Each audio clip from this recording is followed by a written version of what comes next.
The crocodile is vegan in its natural habitat. The fluted sand of the beach burned his scaly skin. Croc, as his relatives called him, lay squinting under the scorching African sun. The usual bustle reigned around. Hefty crocodiles, glossy with fresh antelope blood, lazily digested their prey. The baby antelopes, unaware of the danger, timidly approached the water, plucking at the succulent leaves of the mangroves. Croc sighed. That smell again. The smell of blood and death.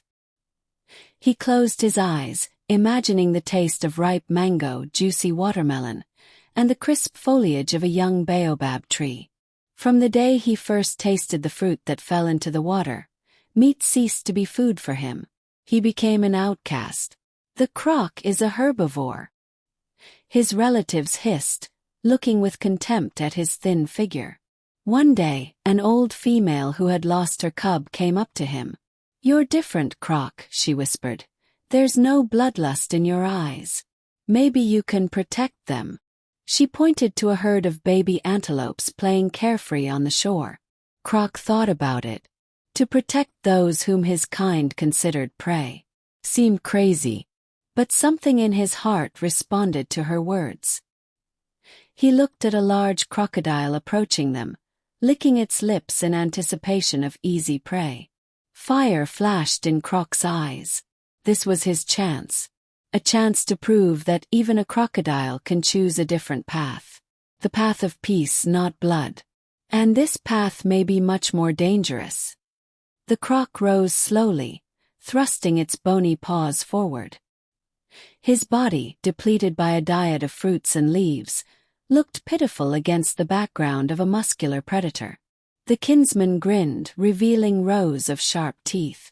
"Did you decide to play the hero, Croc the vegetarian?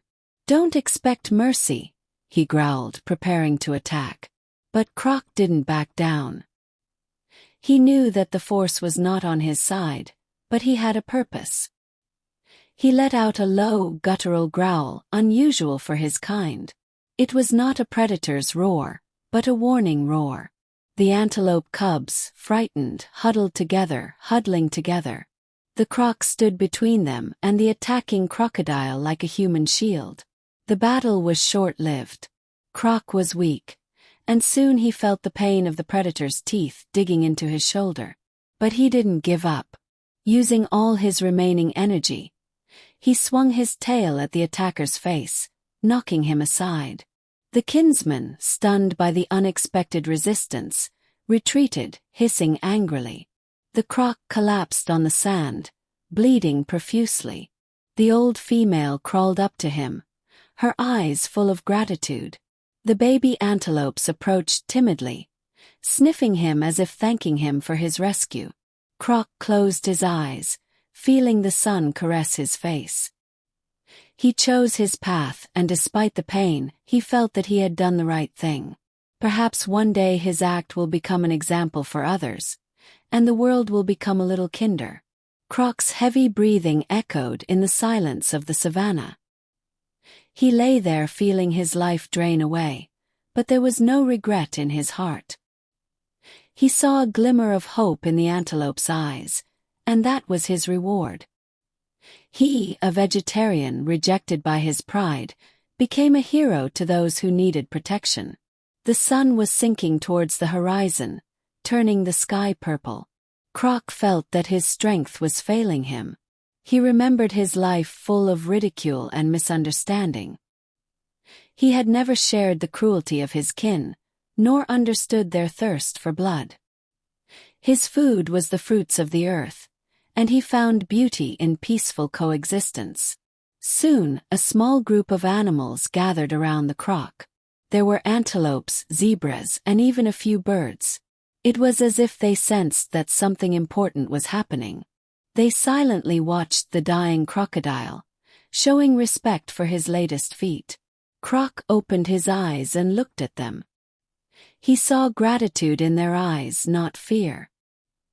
He smiled a faint smile and closed his eyes forever.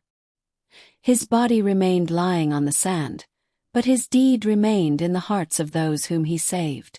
The wind swept over the savannah, as if whispering the words of farewell. And perhaps, somewhere in the depths of the soul of every animal that witnessed this scene, a seed of kindness and compassion was born. Perhaps the world will really become a little kinder, thanks to a crocodile named Croc. The next morning, Savannah woke up shrouded in a haze of fog. The sun was slowly rising, illuminating the place where Croc was lying. The animals did not disperse, as if guarding his peace. Among them was an old antelope, whose eyes had seen many things in their lifetime. She walked over to Croc's body and quietly bowed her head, expressing her sorrow. Soon others joined her. Antelopes touched his scales with their muzzles, zebras rubbed their sides against his back, and birds sat next to him, making soft trills. They said goodbye to their hero, the crocodile, who taught them that kindness can live even in the most unexpected place. Few days have passed. Croc's body was gradually disappearing, absorbed by nature. But the memory of him lived in the hearts of the animals of the savannah. The antelopes began to approach the river more boldly, knowing that there was no danger anymore. The zebras stopped flinching at every rustle, feeling safe. Sometimes, when the sun was setting and the savannah was silent, you could hear the soft whisper of the wind. It was said that this was the spirit of the croc, which still roams the savannah, guarding its charges.